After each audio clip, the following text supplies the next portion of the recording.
Pronto. Bom, meninas, bom dia, sejam todos bem-vindos. Eu me chamo Alessandra Ferreira. Nós já somos aqui de casa, já. Nós quatro aqui. Nós somos como é que fala? As primogênitas aqui, nesse grupo. A gente pensou em falar de desânimo porque eu preciso dar os créditos, né, ao Pedro Augusto, porque eu gosto muito dele, do conteúdo dele e tudo mais. Eu comprei, né, o curso dele, e o primeiro módulo é sobre desânimo, e eu achei, assim, maravilhoso, porque realmente é um tema que ele, muitas vezes, eu acho que passa até desapercebido na nossa rotina, na nossa vida, né, e a gente não tem a dimensão, né, da importância que tem a gente se preocupar com ele. É claro que quando a gente começa a se aprofundar um pouco mais na doutrina católica, né, como católicos, nós que vimos o curso do Padre Paulo Ramalho, nós que estamos aqui, né, o curso de catequese do Paulo Ramalho, nós que lemos a Fé Explicada, a gente sabe que o desânimo, ele está muito relacionado com o primeiro mandamento, né, que é amar a Deus sobre todas as coisas, porque quando eu tenho desânimo, eu tô tendo falta de fé, né? Não estou acreditando no poder de Deus e nem não, e também não aceitando a vontade de Deus. Então assim, eu acho que mesmo que a gente, e isso serve inclusive para mim, né? Mesmo que a gente fale assim, não, mas agora que eu já estou, né, mais convicta disso, que eu tenho estudado, que eu tenho orado, é lógico que o desânimo sempre nos pega. E eu vou até falar aqui, peraí. Deixa eu. Janela. Permitir.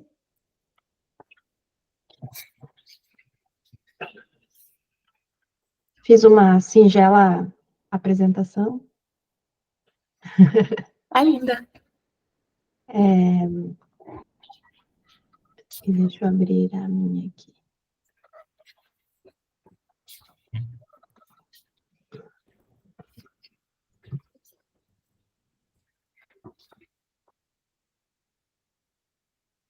Então tá, meninas. Então é isso. Então, né, eu já dei uma breve introdução aí em relação ao desânimo, né, que é uma coisa que realmente está presente na nossa vida. E assim, o que eu queria começar falando para vocês é sobre sofrimento, né? Porque o desânimo realmente está ligado a essa questão do sofrimento. E esse trecho aqui, né, que no Calvário existiam três cruzes, né? Uma do lado do ladrão mau, que não se arrepende, a do ladrão que se arrepende, e a cruz do inocente. Isso para dizer, né, essa lembrança do Calvário, das três cruzes, é para trazer para a gente, para todos nós, para a gente não se esquecer que o sofrimento, ele é inerente à nossa vida. Então, a gente vai, a partir do momento, né, que a gente nasceu, principalmente nós que somos, né, que temos a mancha do pecado original, a gente vai estar, o sofrimento, ele sempre vai estar na nossa vida. Mas isso não quer dizer que a gente tem que achar, e isso é uma coisa que está muito também hoje no mundo, né, no mundo das pessoas e tudo mais, duas coisas que a gente tem que se policiar para não cair nessa tentação de ficar vivendo como se fala, nessa crença de que a gente tem que ser, que a gente tem que fugir do sofrimento, né? Então, aquela coisa do positivismo, né? Que a gente está falando, a gente tem até comentado algumas vezes aqui, quando a gente, inclusive, falou do livro do Café com Deus Pai, que, de novo, né? O trecho que eu li, ele vinha muito de encontro com essa coisa do positivismo, né? De que a gente tem que viver nesse positivismo, de achar que tudo vai dar certo, tudo vai ser bom, que a gente tem que fugir de sofrimento, que a gente tem que fugir de sacrifício. E, na verdade, o sofrimento é uma coisa que está inerente à nossa vida, né? Ao nosso dia a dia, e a gente não tem que fugir dele. Muito pelo contrário. né? A gente tem que viver o sofrimento e viver o sofrimento com esperança. Então, a gente tem que lembrar que o sofrimento com esperança, com humildade, entender que é a vontade de Deus, é o que vai nos levar muito mais para o céu, para o caminho do céu, e não vai nos afastar. Então, a gente tem que nunca se esquecer disso. E uma coisa que eu também ouvi recentemente, eu li, na verdade, num dos dias aqui da meditação com Maria, né, que é dos 30 dias com Maria no Papo de Terço, também o Bertaldo, né, do Ânima, já vi ele falando isso mais de uma vez, o que ele nos diz? Que o sofrimento, ele é muito inerente à nossa vida, então a gente não tem que fugir dele.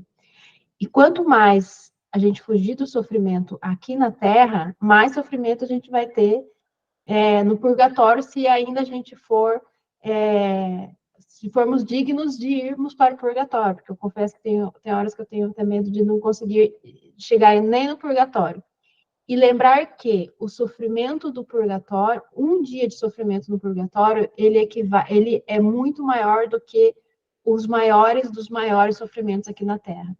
Então, que a gente não fuja do sofrimento, muito pelo contrário, né? Que a gente aceite e enfrente e que sejamos humildes, porque a humildade é que nos vai nos deixar mais fortes, é que nos vai nos trazer mais a virtude da fortaleza, menos fracos, menos desanimados e menos longe do pecado, né?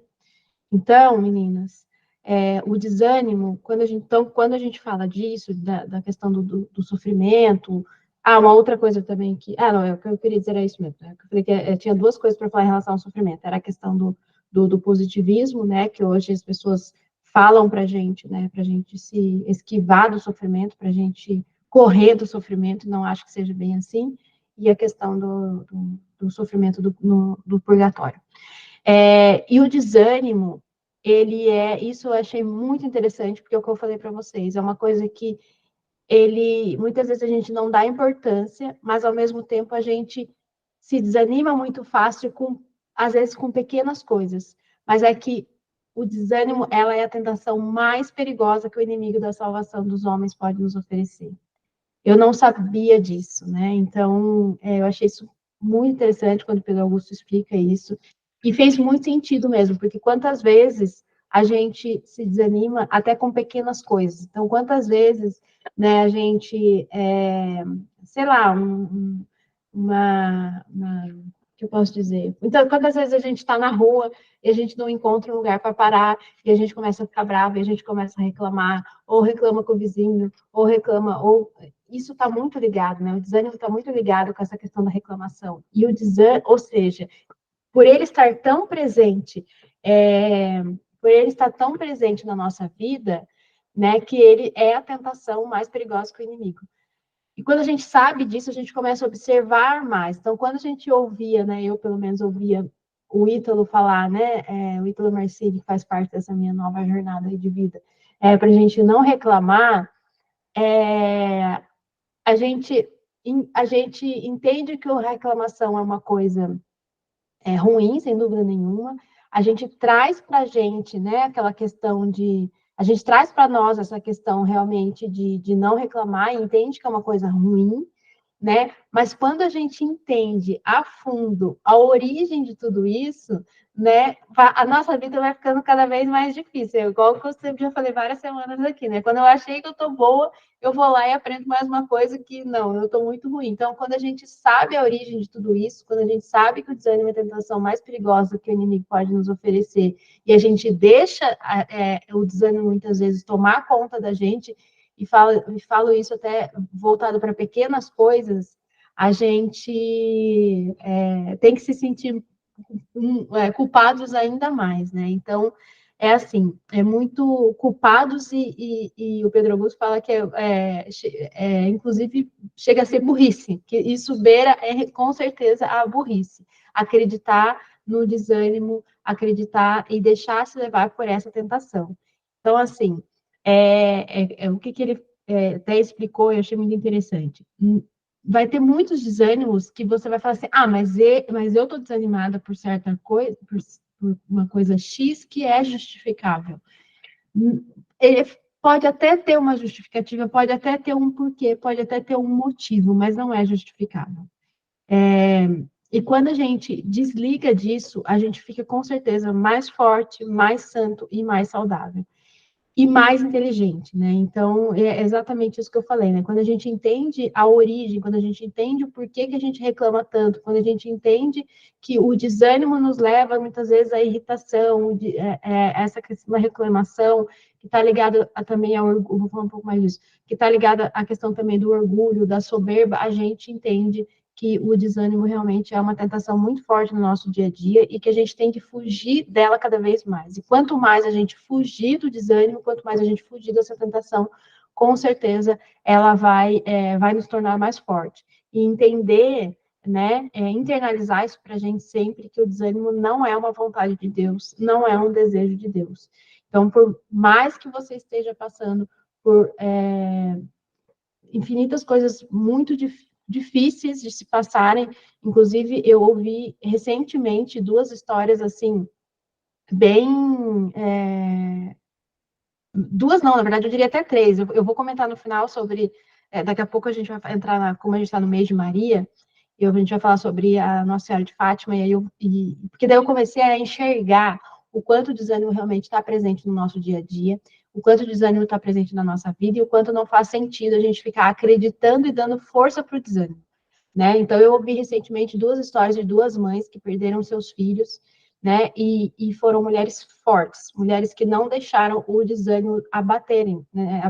Abaterem elas, né? Que foi a história da mãe do Guido Schaffer, né? Que é o que está em processo de canonização, ele é brasileiro, né? É um santo brasileiro, santo surfista, e a história de uma outra pessoa que não é famosa, mas que ela já tinha sofrido um divórcio que ela não esperava na vida dela, porque é uma pessoa extremamente católica, criada na igreja católica, o namoro dela ela conheceu o marido dela na igreja católica, eles tiveram duas filhas, e assim, o divórcio para ela, que foi uma coisa que ela não esperava na vida dela, levou ela ao fundo do poço, e ela ficou realmente muito mal, e nem por conta disso ela desistiu de Deus, ela brigou com Deus, ela desanimou, né? E depois de um ano que tudo isso aconteceu, que quando ela chegou no fundo do poço e achou que não tinha mais motivos para levá-la mais fundo, ela perdeu uma filha de 11 anos que aspirou um alfinete, né? E olha só que engraçado, no testemunho dela, quando eu vi ela falando no testemunho dela, ela falou que quando ela estava na salinha ali do pronto-socorro, que a filha dela estava bem e tudo, né? Na verdade, foram uma série de coisas que aconteceram, que pelo que eu entendi, foi como a filha do Vitor Salles. Era uma coisa relativamente simples de se resolver, mas acabou culminando na morte dela. E ela falou que ela estava na sala do pronto-socorro e tinha um pai com uma criança de 6 anos e ela com a filha dela. E o pai perguntou o que a filha tinha, né? Por que elas estavam ali? E ela falou assim: ela aspirou um alfinete, então a gente está aqui esperando para ser atendido, que vai ter que fazer um procedimento para tirar. E o filho desse pai tinha leucemia. Parece que era uma criança de 6 anos. E ele falou para ela assim: quem me dera que meu filho tivesse só aspirado um alfinete. E ela disse que ficou pensativa nisso, do tipo assim, realmente, a dor dele é muito maior do que a minha, né? E no final das contas, esse simples alfinete, acabou levando à morte da filha dela. Então, assim, e mesmo assim, ela não se deixou abater, né? É uma entrevista que eu vi, um podcast, na verdade, e eles até perguntaram, e mesmo assim você não se deixou abater? Ela falou, mesmo assim eu não me deixei me abater. É claro que tristeza, sim, é claro que existe o choro, saudade e tudo mais, inclusive ela se emocionou várias vezes nesse vídeo que eu vi dela, desse testemunho, mas ela disse que o desânimo não deixou abater. E as pessoas que estavam entrevistando ela eram pessoas que conviviam com ela e testemunharam isso mesmo. E disse que realmente ela era uma fortaleza, assim, para todos, porque mesmo diante de todas as adversidades da vida, ela não desanimava. E ela não desanimava, não só não desanimava, ela não só desistia de Deus, né? Então, eu acho que foram assim, e foi até curioso esse exemplo para mim, porque eu muitas vezes me desanimo com muita coisa, né? E eu não tenho motivos nenhum para ter o desânimo presente na minha vida. Então, quando a gente ouve histórias assim, e quando Porque é natural que quando a gente ouve histórias assim, a gente pense que nós somos pequenos, porque a gente, às vezes, muitas vezes reclama, porque a gente isso, porque a gente aquilo, né? E a gente... Mas, quando a gente vai estudando, quando a gente vai se aprofundando nesses assuntos, eu acho que isso vai ficando mais latente para a gente. Eu tenho percebido isso também na nossa jornada. Não sei vocês, depois vocês podem me falar.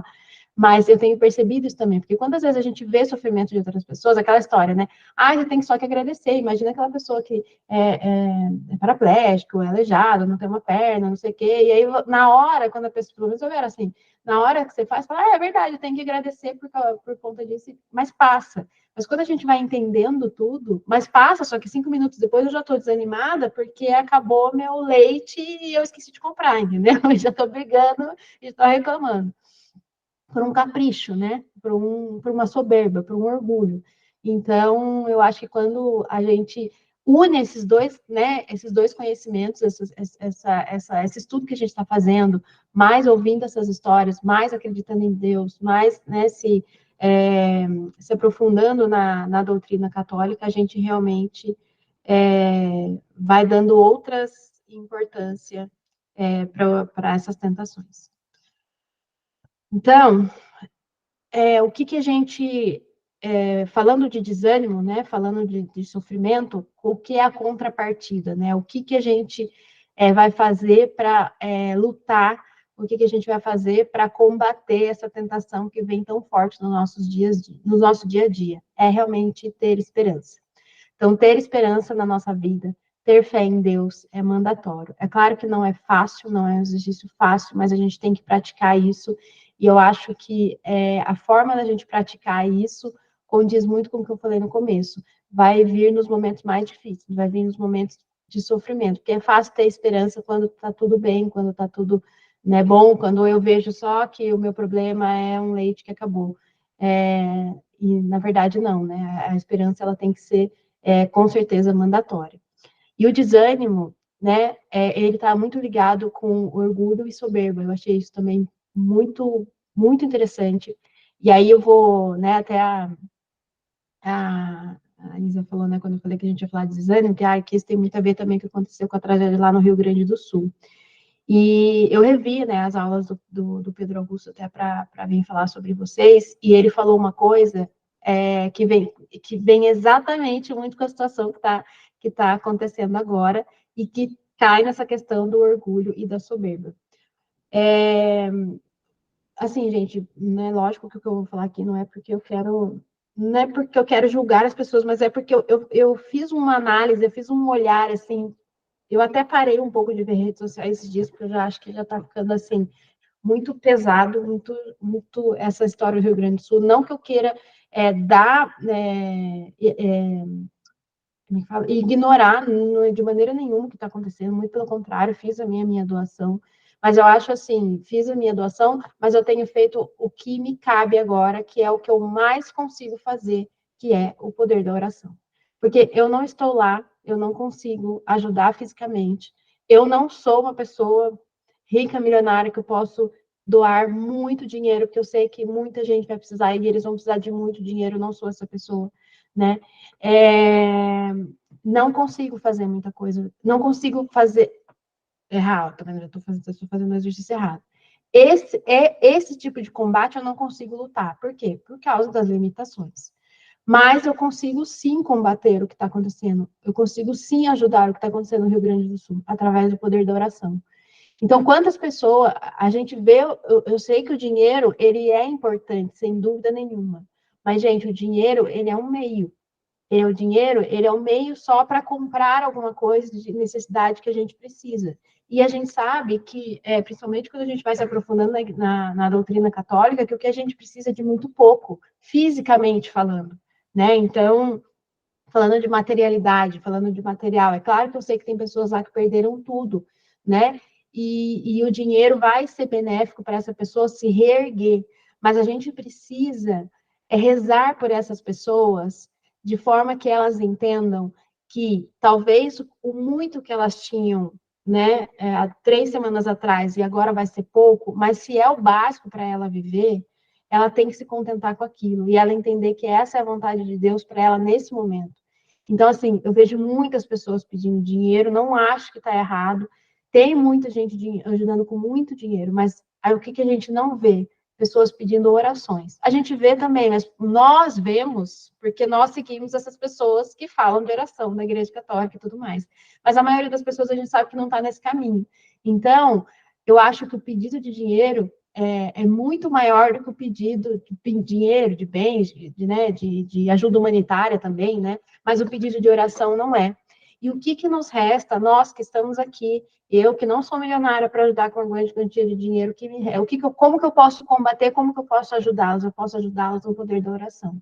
Porque eu tenho fé, porque eu tenho acredito, porque eu tenho esperança que isso realmente vai ajudá-los. Porque dinheiro é só um meio. É importante? Sim, mas ele é só um meio. O mais grandioso, o mais poderoso que a gente tem é o poder da oração. Então, eu acho que a gente precisa. Então, quando a gente fica incomodado de que, eu estou aqui, né? Eu estou aqui em Portugal, eu não consigo ajudar, eu não consigo fazer nada, isso está me incomodando, isso está me afligindo. Eu não sou milionária para dar um monte de dinheiro, não consigo ajudar, e aqueles nossos irmãos, aquelas pessoas brasileiras que estão lá sofrendo, não consigo fazer nada. E aí a gente se desanima. Gente, isso é um orgulho, isso é uma soberba. Por quê? Quem somos nós nesse mundo? Ninguém.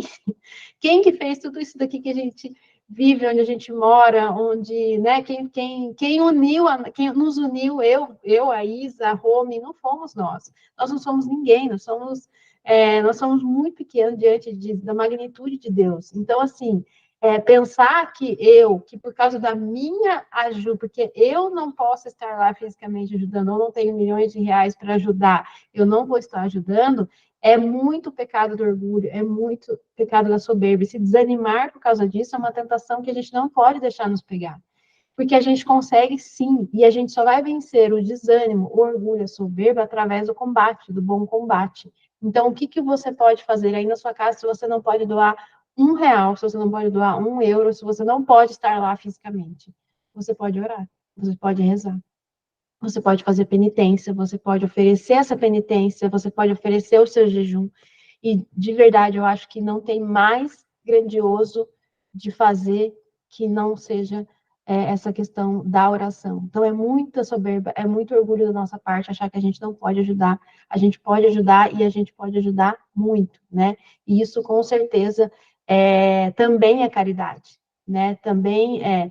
E a gente não acreditar nisso não acreditar no poder de Deus. Então, a gente tem que ter forças para acreditar que isso é possível e que eu acredito que esse é o caminho.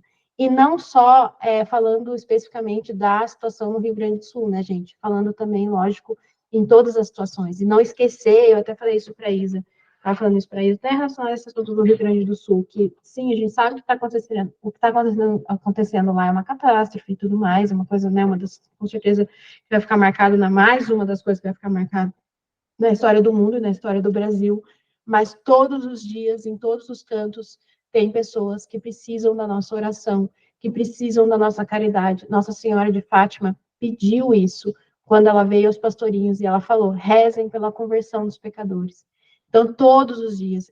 Se a gente tem um incômodo, porque a gente não pode ajudar as pessoas do Rio Grande do Sul, esse incômodo ele tem que ser diário, ele tem que ser muito presente na nossa vida, porque a todo momento e a todo lugar tem pessoas precisando da nossa ajuda, né? Então, a estrutura da nossa salvação e até mesmo da salvação do mundo, ela não depende de nós, né? Ela depende, obviamente, da vontade de Deus e a gente tem que aceitar isso.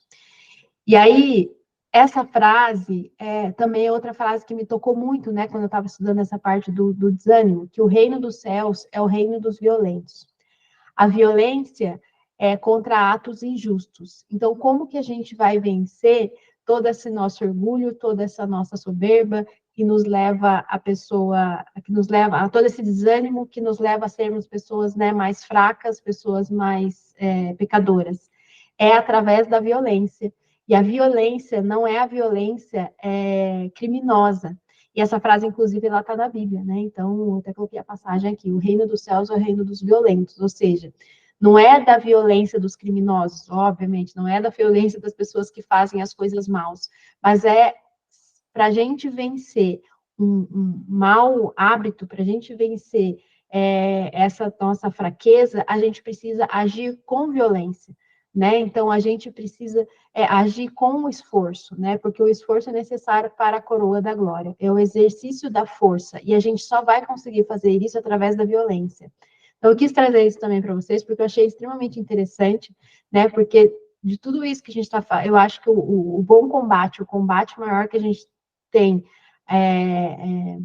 para o desânimo é agir com violência. Então, é orar com violência, é rezar com realmente afinco, é rezar com muita fé, acreditando naquela palavra, acreditando no poder da oração. Então, pedindo para Deus cada vez mais o poder da fé, da esperança, mas fazer isso realmente com violência, né? Então, com muita força. Então, a violência está relacionada realmente a essa questão da força. Então, é que a gente tem muito enraizado, lógico, na nossa cabeça que a violência está sempre voltada para uma coisa ruim. Mas não, né? A violência, na verdade, é lutar contra aquilo que é injusto, né? Então, a gente pode usar, sim, a violência para o bem, a violência de lutarmos contra as nossas más inclinações, contra os nossos vícios, contra as nossas fraquezas, né? Contra a nossa falta de humildade. Porque o reino dos céus é o reino dos violentos. Então, o que a gente deseja também no nosso dia a dia sermos violentos, né? Nessa nossa luta, nessa nossa salvação. E aí eu queria contar para vocês um pouco trazer um pouco, já que nós estamos no mês de Maria, no mês de Nossa Senhora, fazer uma relação, né, que eu fiz com a história dos pastorinhos e essa questão toda do desânimo que eu venho estudando aí nas últimas semanas. Eu não sei vocês, mas para mim, a história de Fátima, na minha cabeça, eu sabia muito pouco, na verdade, né? E quando eu vim para cá, que eu comecei a ver um pouco mais, né, um contexto da história de Fátima, mas eu realmente não fazia ideia do que era. Hum. E aí, quando a gente foi em Fátima, eu pesquisei um pouco, aí eu cheguei a ler algumas coisas, né, quando a gente foi a primeira vez, né, eu com a Isabela. E na semana passada, eu assisti o filme de Fátima que tem na Amazon. Depois eu até posso deixar para vocês qual é o filme, né? E porque foi um filme indicado pela Jéssica Jacobos, que é do Catholic Kids, e ela falou que podia assistir esse filme, que ele era realmente contava a história e era interessante, era um filme, né? Não tinha manipulações, enfim, que a gente sabe que essas coisas também acontecem. E eu falei, cara, e eu vi o filme, eu fiquei muito, assim, tocada, né? Eu até brinquei com a Romy, eu incentivei a Romy e a Isa assistirem, né? Fiquei falando ali na cabeça delas, eu espero que elas tenham assistido, eu acho que ainda não, mas eu aconselho vocês todos a assistirem, porque realmente é muito maravilhoso, e eu não sabia a história deles, e não só por isso, não só pela história em si, mas é porque em mim realmente reforçou mais ainda essa questão do poder da oração. Então, é assim, gente, o que eu queria dizer. Então, o que tem a ver com a história dos pastorinhos com desânimo? Porque, para mim, a história, na minha cabeça, a história de Fátima era Fátima, Nossa Senhora, que eu nem sabia que era Nossa Senhora Maria, né? Eu achava que era uma outra Maria, mas isso eu aprendi, de vez em quando. Isso eu aprendi recentemente, né? Que, na verdade, quando fala Nossa Senhora Aparecida, Nossa Senhora de Fátima, Nossa Senhora de Lourdes, é a Nossa Senhora Maria que aparece nesses lugares, é a mesma Maria. Nossa Senhora. E então isso eu também aprendi recentemente. E eu só sabia que Nossa Senhora de Fátima tinha aparecido para os pastorinhos, ponto final. Bom, o que acontece, meninas? Nossa Senhora realmente, primeiro aparece o anjo de Portugal, né? Que ele já ele já tinha aparecido em Portugal há muitos anos atrás. Isso também depois eu fui estudar, fui entender. Então ele não foi um anjo que apareceu a primeira vez para os pastorinhos, ele já tinha aparecido para Portugal anteriormente. E ele já, quando ele vem, ele já fala da questão da oração e ele já mostra para a Lúcia, inclusive, a questão da tentação, do mal, do inferno. E na época que acontece a história dos pastorinhos, né, acontece Fátima, está acontecendo a Primeira Guerra Mundial. E o irmão mais velho da Lúcia está na guerra, né, o Manuel. Ele está lutando na guerra, então o anjo até traz uma visão do irmão dela, né, lutando, e ela se assusta e tudo mais. A Lúcia, se não me engano, tinha 11 anos, a Jacinta 7 e o Francisco 8. Ela era um pouquinho mais velha que os dois. E aí, quando eles estão lá, né, na cova de Iria, que é onde onde é instalado o Santuário de Fátima hoje, pastoreando ali, né, as ovelhas, A Lúcia, inclusive, está num momento um pouco de desânimo, assim, um pouco, né, pensativo, os pastorinhos aparecem, e Nossa Senhora aparece para eles a primeira vez. Quando ela aparece, é lógico que no primeiro momento eles se assustam, né, eles não entendem muito bem o que é, e aí Nossa Senhora fala para eles que enquanto estivermos ofendendo a Deus, coisas ruins vão continuar acontecendo no mundo. Então, por isso que Bertaldo tem dito isso muito, e ele tem razão. A mensagem de Fátima é para os dias de hoje, porque quanta coisa ruim a gente está vendo que está acontecendo aí no mundo. E eu vou resumir a história, obviamente, não vou contar o filme todo, até porque eu acho interessante vocês assistirem. Mas eu quero chegar nessa parte do desânimo, que acontece? Quando Nossa Senhora, né, depois vai embora, fala com eles e vai embora, a Jacinta já começa, ela já volta para casa, os três voltando para casa, e ela já fala, já vou contar, né, para minha mãe, assim, não lembro para quem que ela fala que ela vai contar. E a Lúcia fala, não, não vamos contar para ninguém. Isso é um segredo nosso. Só que o que acontece? Não fica claro no filme, mas eu acho que foi isso que aconteceu. A Jacinta acaba contando mesmo. Então, porque já pula para uma cena onde está a família, né? Eles eram primos, né? A Jacinta, o Francisco eram irmãos e os dois eram primos de Lúcia. Então já aparece uma cena onde está toda a família e a família, os pais, né, de ambos, e eles, as crianças, a Lúcia e os irmãos da Lúcia, as irmãs da Lúcia, que são mais velhas também, a Lúcia e a caçula, e falando sobre isso. E a mãe da Lúcia, ela não acredita na Lúcia. Ela não. Os pais da Jacinta e Francisco, é muito claro no filme todo que eles acreditam. O pai da Lúcia, ele acredita, mas tem um momento da história que dá para ver que ele rejeita também um pouco a Lúcia em relação a isso. Mas a mãe da Lúcia, ela é muito enfática e ela não acredita. E ela pede. Só que quando a gente fala assim, ela não acredita, não é um não acredita. Ai, filha, você tá falando besteira. Ai, quantas vezes a gente fala isso, né? Eu sou mãe, às vezes fala, Rafael, bobeira, fala isso. Não é esse não acreditar. Imagina uma mãe portuguesa de 1917, morando numa aldeia, e ela vem falar isso. Né, a gente sabe que as mães portuguesas, elas são mais firmes, né, são mais duras, e a mãe da Lúcia não foi diferente, e ela, inclusive, ela insistia para a Lúcia dizer, fala que isso é mentira, fala a verdade, assume que isso é uma mentira e que isso não aconteceu. E ela tenta muito a Lúcia no período todo, mostra isso muito no filme. E por que o desânimo? Porque imagine Lúcia com 11 anos e a mãe dela, uma mãe que ela sabe, né, né, uma mãe brava, uma mãe muito enfática, ela tinha todos os motivos para se desanimar. Para mim, ela tinha todos os motivos, porque a minha própria mãe não está acreditando em mim, né? Eu estou falando para ela e no caso da Lúcia era verdade. Então, tipo assim, ela tinha todos os motivos para desanimar e ela não desanimava. Ela, no filme inteiro, mostra que ela não desonra a mãe dela, muito pelo contrário, porque aparece muito ela com a mãe dela ao longo do filme, e a mãe dela não acredita nela, a mãe dela pede a todo, porque daí o que acontece? A história começa a se multiplicar, porque depois a Lúcia conta para o padre, na verdade acho que é até a mãe que leva ela para o padre, ela conta para o padre e o padre fala que ela tem que tomar cuidado, porque pode ser que seja o diabo que está aparecendo para ela e não Nossa Senhora, porque pode vir, né, em forma de Nossa Senhora.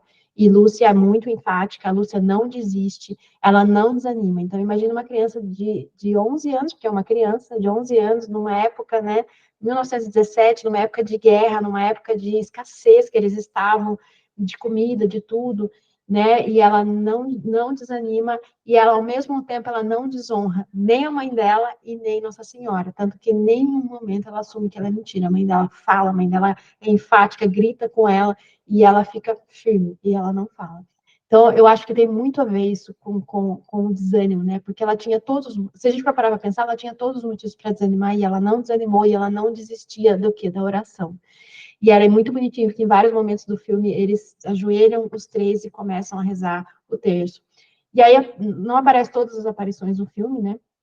Eu, inclusive, já quero ler todos os livros de Fátima, eu sei que tem um livro sobre Memórias de Lúcia, que deve ser também maravilhoso, mas aparecem alguns trechos, algumas aparições, né? E o que acontece? Essa história ela vai se multiplicando, então as pessoas começam a ficar em cima deles, né? Em cima dos pastorinhos, porque eles querem, e aí todo dia 13, que é o dia que eles vão encontrar com Nossa Senhora lá na Cova de Iria, cada dia que eles iam encontrar com Nossa Senhora aumentava ainda mais a multidão. E é lógico que eles começaram a ser muito tentados, porque então, eu comecei, por que mudou a minha visão em relação à história? Porque eu falei, eu não tinha a dimensão de quanto eles sofreram por causa disso. E eles sofreram. Porque imagina todas essas pessoas que vinham em cima deles, vinham muito em cima da Lúcia, todo mundo com foto, com pedido, com pelo amor de Deus, né? Pede para Nossa Senhora fazer isso, fazer aquilo.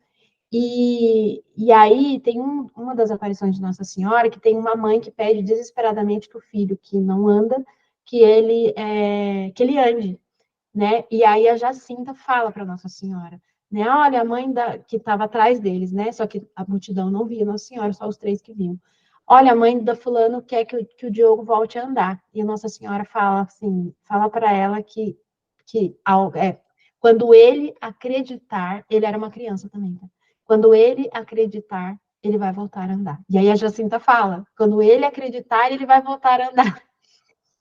E quando Nossa Senhora vai embora nesse dia, passa um tempo, o menino pede para o pai colocar ele no chão, porque ele está no colo do pai, e ele volta a andar. E, ou seja, ele acreditou, ele não desanimou, ele não, né? Porque só acreditar, né? Não, ele teve esperança, ele acreditou na bondade de Deus e ele voltou a andar. Com certeza não só ele, mas os pais e todo mundo, todos que estavam ali. Mas eles sofrem muitas tentações, gente, porque lógico que também tem, como estava na guerra, no momento da guerra, então, por exemplo, tem um momento que a Lúcia ela é abordada por uma mãe que perdeu o seu filho na guerra, e essa mãe ela vem até um pouco com violência para cima da Lúcia, querendo, sabe, falar assim, cadê essa sua Nossa Senhora que não salvou meu filho? E, lógico, começa a negar, né? Começa a ter o desânimo, né? E Lúcia fica assustada. E esse momento é um momento até muito bonito, porque mesmo a mãe da Lúcia, que tá com ela, que não acredita, ela defende ela. Isso também foi um momento muito lindo do filme. Ela realmente, ela continua sendo enfática para a Lúcia de que, tipo, você tem que assumir que o que você está falando é mentira, que não aparece para você. Mas ela defende a Lúcia das pessoas e pede para as pessoas se afastarem, para não importunarem as crianças, que isso, né, é um pecado, enfim. Então, assim, e aí, tem mais um fato muito que eu também destaco para vocês da história de Fátima, que eles não foram só perseguidos, tá, gente? Eles foram presos também, tá? E os três foram presos, inclusive dia 13 de agosto, eles foram presos. A igreja, porque o que aconteceu? Existe o prefeito de Santarém, ele, como causou muito alvoroço, o prefeito de Santarém, ele pedia para a família da Lúcia falar para eles pararem com isso, porque estava trazendo multidões, porque as pessoas estavam acreditando, e aí eu fui ler sobre ele, e, né, que eu fui confirmar a história, e realmente, nas pesquisas que eu fiz, fala que ele era ligado à maçonaria, e a maçonaria a gente sabe que é contra a Igreja Católica, então ele usava do poder dele para poder dispersar os olhares da Igreja Católica, inclusive ele até fecha a igreja da aldeia, né, então os fiéis não podem frequentar a igreja porque ele fecha tudo por causa desse movimento dos pastorinhos, então assim, eles tinham tudo realmente para se desanimar, para desistir, porque eles estavam sendo muito tentados, né, eles estavam sofrendo, a mãe da Lúcia negando ela, né? Então, realmente foi muito pesado. E, e imagina que Jacinta tinha 7 anos de idade, gente. Eu fiquei pensando, né? Meu filho tem quase 7 anos de idade. E muita coisa, essa coisa, às vezes, da individualidade, do ego, é muito presente na criança nessa idade, né? Então, é muito mais fácil para elas se desanimarem diante das pessoas que não estão acreditando nelas do que continuarem firmes ali. Então, é realmente uma coisa, assim, muito de Deus. Assim, é uma história que me tocou muito. E numa das aparições de Nossa Senhora, eles perguntam, eles pedem a Lúcia e a Jacinta, a gente quer ir embora com você, a gente quer ir para o céu com você. E ela, Nossa Senhora, fala, Jacinta e Francisco estarão comigo em breve. E eles ficam toda felizes, assim, eufóricos. E a Lúcia, e eu? Ele fala, você não. Você ainda vai ficar mais um tempo aqui, até porque você vai espalhar a mensagem do coração imaculado de Maria. E você vê no filme que na hora, lógico que ela dá uma recuada, assim, ela dá um tipo, ai, meu Deus, tipo assim, mas eu já queria ir com você, né?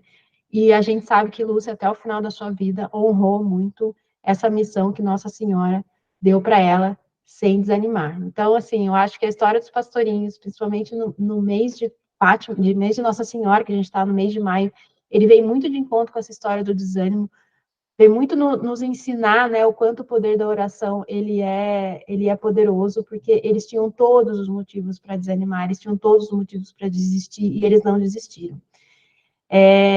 Eu ia contar um spoiler aqui, mas eu não vou, porque sobre a mãe de Fátima, sobre a mãe da Lúcia, porque daí eu quero que vocês assistam o filme para vocês saberem o que aconteceu no final com com a questão da Lúcia e a mãe dela. Gente, eu acho que era isso que eu queria falar sobre desânimo para vocês. Eu realmente acho que essa história dos pastorinhos vem muito de encontro, é mais um exemplo, né, dentre tantos que a gente vê, para a gente não se deixar se abater pelo desânimo, se desanimar no dia a dia. E é isso, acho que a gente pode falar o que vocês acharam, o que vocês concordam, o que vocês discordam. Tava voltando aqui o meu áudio, senão eu começo a falar. Eu adorei ler, principalmente relacionando com Maria agora, e que é o que você falou no início, né? Que o sofrimento, ele tá presente. E isso, inclusive, em pessoas santas.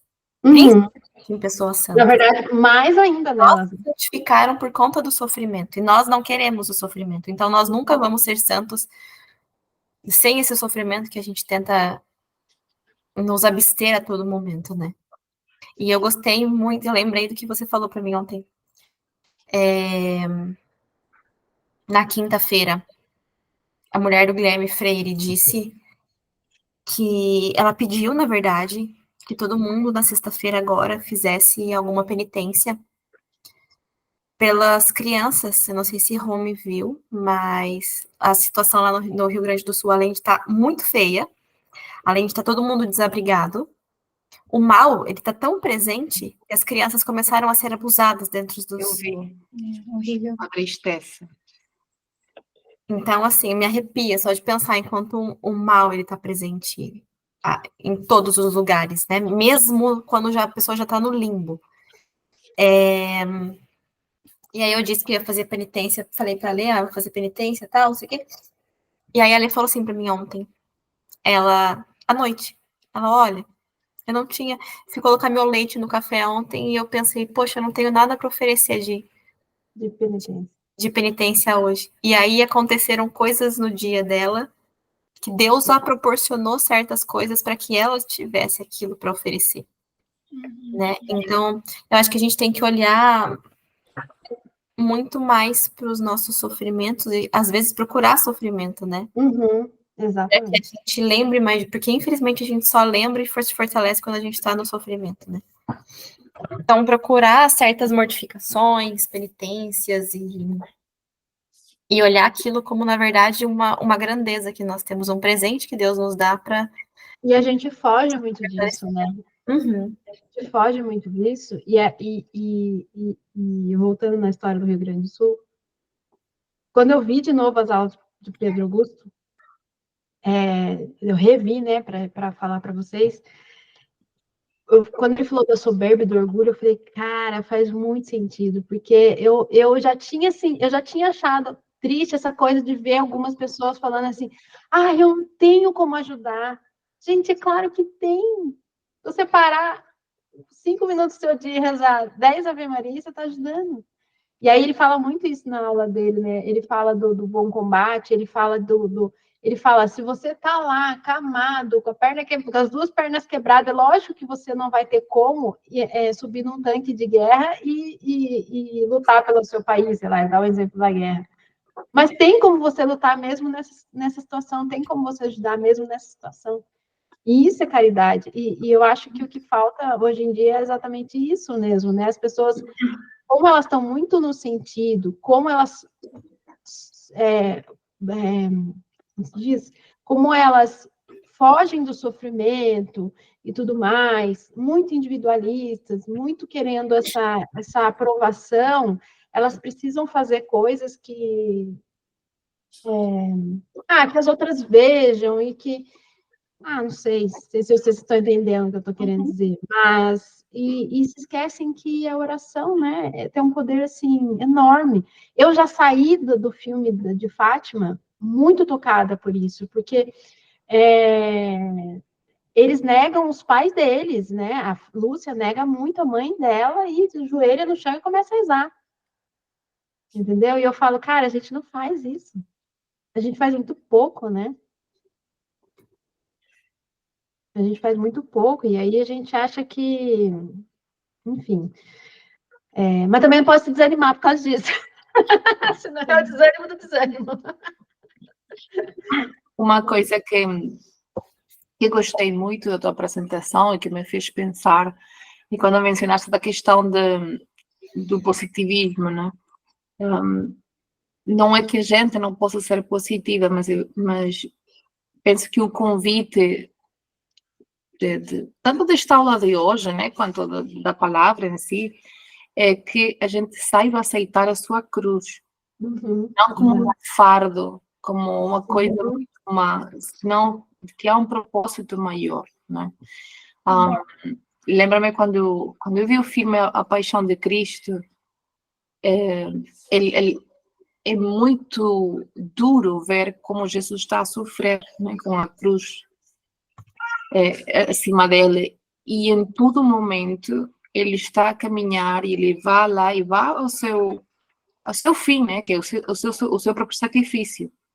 E a gente pensa, se ele, em todo esse sofrimento, né, ainda continua carregando a sua cruz, como quem sabe, ok, este é o meu propósito, é isto que eu devo fazer, isto que é o certo. Por que a gente quer poupar-se de tanta coisa? E quando vem a mim, digamos, essa pequena voz de vítima, dizer, mas é que eu sou mãe, se fossem os meus filhos eu sofreria, Jesus eu sofria ele.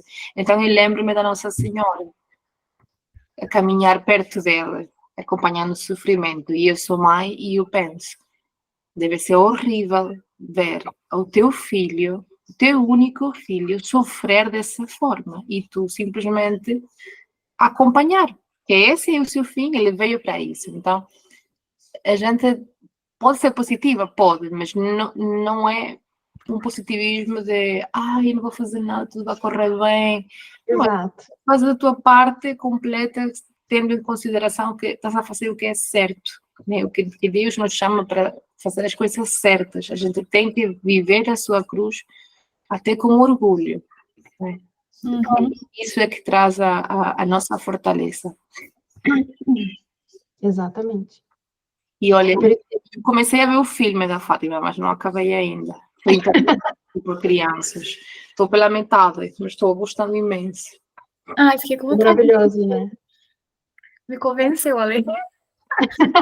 Eu odeio assistir filme. Eu não assisto filme. Esse tá no A Isabela também não, mas eu falei, mas esse você tem que ver. Nossa, para fazer assistir um filme, eu tenho que pegar, me colocar no sofá, ligar a TV e mandar assistir. Eu também não gosto de assistir. Eu até gosto, mas é algo assim, ó, muito esporádico. Eu falar assim, não, hoje vou colocar um filme para assistir, Tchê. Vai cair um porão. Eu gostei, mas eu fiquei com um gostinho de quero mais, né? Então, por isso que eu gostaria até de incluir. Eu já estava sedenta por saber mais a história de Fátima, porque eu acho que a gente está tão perto, a gente ouve tanto essas pessoas falar de Fátima, né? O Carlos Acutis, que eu vi o podcast dele, era devoto a Fátima. O Guido Scheffer, que é o santo brasileiro, a estola, que ele foi seminarista, né? A estola dele está em Fátima. Então, olha quanta coisa tão perto da gente, né? Então, não é à toa que nós estamos todos aqui em Portugal. Então, eu estava mesmo sedenta mais pela história de Fátima. O filme dá, lógico que em 2 horas não dá para contar tudo, e até porque ela apareceu para eles de maio até outubro. Então, não mostra todas as aparições. Tanto que em agosto, quando eles são presos, eu fiquei esperando que no filme ia aparecer a aparição de agosto depois da prisão, e não apareceu, já foi para a última, que foi outubro. Então, aí eu tive que procurar, eu fui procurar no Google, e aí, outubro, ela não apareceu dia 13 para eles, porque eles estavam presos, eles foram presos mesmo, né? O presidente da Câmara prendeu eles, deixou eles. Não vou contar porque a Roma está assistindo. Prendeu eles. Eu não ligo os spoilers, eu vejo na mesma. É porque ele queria, de qualquer forma, provar que eles tinham problemas psiquiátricos. Então, primeiro ele chega na casa dos pastorinhos e fala para os pais que vai levar as crianças para o padre da aldeia, que é o padre Ferreira. Sobre ele ainda não pesquisei. Na verdade eu pesquisei, sim. Só que era mentira. Na verdade, ele prende as crianças e, na verdade, ele leva as crianças para o gabinete dele, aí ele dá comida para as crianças, porque elas estão com fome. E aí, tipo assim, ele começa também a dizer, e aí, vamos falar a verdade? Né? Porque é mentira tudo isso que vocês né, vocês estão fazendo. E eles, não, são firmes que é verdade. Aí eles são presos num, tipo, sei lá, um porão, assim, e eles são submetidos a testes de um psiquiatra, porque ele quer provar para todo mundo que eles têm problemas psiquiátricos. E então, no dia 13, eles ficam presos. E o que é lindo nessa história? Que lá fora, da onde eles estão presos, tem uma multidão que estão rezando o terço sem parar. Nossa. E aí, eu falo, gente, que pensam ter vivido nessa época, né? Aí eles. Depois eu fui ler no Google que, né, em agosto ela não apareceu dia 13, ela apareceu dia 19, porque dia 13 eles estavam presos. Doideira. Aí no Prime, não sei se tu reparaste, mas quando a gente busca o filme da Fátima, aparece outro também que diz a história nunca contada. Que acontece Não, eu também vi isso mesmo. Uma coisa assim. Assim, fiquei meio curiosa para saber qual era a história, mas eu fico com muita raiva dos filmes, assim, de cariz religioso, porque ou transformam as coisas de forma que deixam o católico como um louco que acredita em qualquer porcaria que imagina, ou pegam nos fatos religiosos e inventam cenas por cima disso que não têm nada a ver. Então, coisas mais sensacionalistas, né? Ou especulações desse Claro, o próprio Jorge disse-me, eu tenho um conceito que ainda não consigo limpar dos católicos, e que o catolicismo é muito fanático. É muito fanatismo. E eu pensei, claro, olha os filmes que fazem. Então, eu vi aquele e pensei, será que vejo? Mas vou ficar com raiva depois. E agora, há uns dias, um ex-colega da universidade da Venezuela mandou um filme, partilhou um filme no Facebook e tipo, colocou a várias pessoas, entre elas a mim, para vermos o filme, que era muito interessante, que era muito bom. Parece que é um filme que está a fazer sucesso, eu diria que está a ser um escândalo, que é sobre uma freira que parece que foi acusada, supostamente é uma história real, foi o que estive a ver mais ou menos na net. Também não vou ver porque me parece um bocado... Se já conhecemos a história, para que eu vou ver filme, né? Não há nada que eu possa pegar de bom daí. É uma freira que parece que foi acusada por ser lésbica ou por aliciar outras freiras, assim, e afinal ela foi condenada, acho que lhe cortaram a cabeça, e então estão a fazer um discurso por cima daquilo, como se fosse uma perseguição à homossexualidade e tudo mais. E eu pensei, é exatamente por isso que eu não gosto desse tipo de filmes. Mas a igreja estava perseguindo-a? Segundo, é a história que querem contar. O que aconteceu foi que ela era freira, ela estava levando a outras freiras, parece que havia aqui até, como se diz? Quando sabes um segredo de alguém, e disse, vou contar se não faças tal coisa. Como que se chama essa ação? Chantagem. Chantagem, essa é a palavra, chantagem. Ele fazia chantagem, e parece que ela era muito conhecida porque a freira era muito caritativa, era muito boa. Eu não sei bem como é que era, mas eu vi aquilo, então foi uma forma de que estes coletivos LGTB, Z e toda essa coisa pegaram nesta história como, ela nos representa e esta é a forma em que a igreja nos castiga por sermos diferentes. E não é isso que estava em questão. A questão aqui era tudo o que ela estava a fazer e arrastando no seu pecado tantas pessoas, porque não era só o fato de, eu sou homossexual. Não, não era isso. Ela estava, parece que foi caso de heresia, de coisas muito graves mesmo que estavam acontecendo. É igual aquele jornalista lá, o Pedro Alvarez, que faz coisas sensacionalistas. Não conheço. Ele era da Globo, e ele tem um canal super famoso. Eu até mandei para as meninas outro dia um livro que eu achei bonito dele, A Princípio de Maria. Depois a gente vai ver. A capa dele, a história de Maria e tal. Uhum. Mas aí eu peguei uns pedaços de podcasts do qual ele falava, para eu entender um pouquinho mais do que ele se tratava. Uhum. Ele falou várias coisas, do tipo, que é claro que Jesus Cristo teve irmãos, que Maria teve outros filhos. Ele disse que há hipóteses lá, esqueci como é que chama, aqueles escritos que não foram oficializados na Bíblia. Sempre, né? Isso, que diz que Jesus Cristo, ele nunca encarnou de fato. Ele foi uma alma que transitava nos corpos que ele queria estar. Mas aí ele não se intitula nenhuma religião? E é historiador. Não. Entendi. Entendeu? Ele gosta de fazer esses tipos de associação com histórias. Então ele fala, o católico acredita nisso. Tá. O evangélico acredita nisso. Olha, o nome da freira que você estava a dizer é Benedetta Carlini. Ela é da onde? Ela era da Itália. Foi uma freira católica e lésbica, disse aqui. Na época da Contra-Reforma. O Pedro Augusto, nessas aulas de desânimo, são várias, tem uma delas, até a primeira, eu acho, ele fala, que a grande maioria das pessoas, elas acreditam que tudo é mal, né?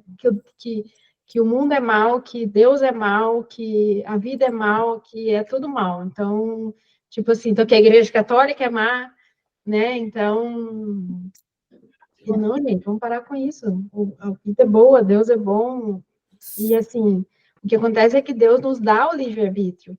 Então, é óbvio que até dentro da igreja católica vão ter pessoas que vão cair na tentação e vão ter más inclinações e vão fazer coisas erradas. Então, só que daí o que acontece? Como as pessoas elas querem atacar mostrando que tudo é bom, que tudo é mal, né?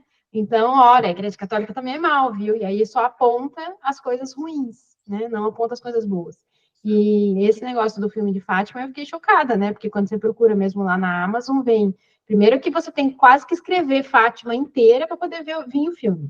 Eu já achei isso muito esquisito, porque imagina, você escreve F-A-T, tem que vir, não é possível, não vem. Tem que escrever quase tudo. E quando vem uns filmes relacionados que não tem nada a ver. Então, assim, tipo assim, eu deixo você assistir, mas, tem umas coisinhas aqui que você quiser ver também. Mas se a gente for acreditar que tudo é mal intencionado também, pelo amor de Deus, né? E a gente não acredita aí na bondade. Não é que a gente tem que acreditar que tudo é mal, é que a gente tem que partir do princípio, na verdade, de que o mundo hoje não é religioso. Sim. Né? Então, as pessoas. E quem não é religioso vai sempre bater contra. Então, a gente tem sim que tomar cuidado com as coisas, porque Ah, sim, também a gente não pode viver numa ingenuidade de achar que tudo é bom, né? Ao contrário, né? Exatamente, isso é verdade. Não pode ter a malícia também de, não. Exato. Hoje mesmo, eu não sei o que eu estava escutando hoje. Mas, enfim, a gente terminou. Eu terminei o livro lá de Maria, lá dos demônios.